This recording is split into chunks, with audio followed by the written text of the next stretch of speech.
ఓం శాంతి. పరమాత్ముని యొక్క మహావాక్యాలు.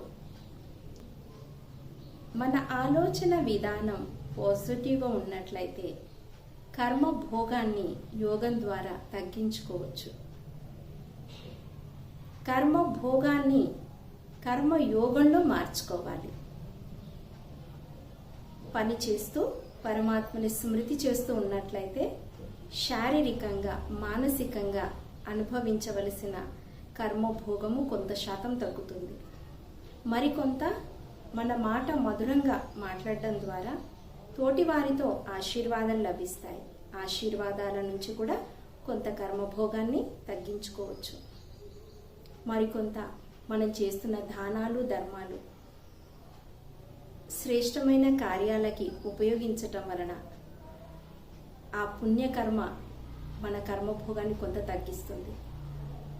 ఇలా కర్మభోగాన్ని తగ్గించుకుంటూ వర్తమానంలో ఆలోచించి అవగాహనతో చేసే ప్రతి పని కళ్యాణకారిగా శుభకరంగా మారి మానసికంగా శారీరకంగా మన కర్మభోగము తగ్గిపోతుంది.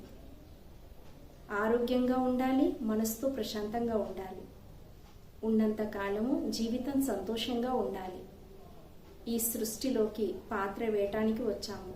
మంచి పాత్రలు వేసి మనము పరమాత్మని స్మృతిలో పుణ్య ఖాతాని జమ చేసుకొని ఆశీర్వాదాలను పొంది ఆరోగ్యంగా ఉండి జమా ఖాతాని పెంచుకొని వెళ్దాము. వంశం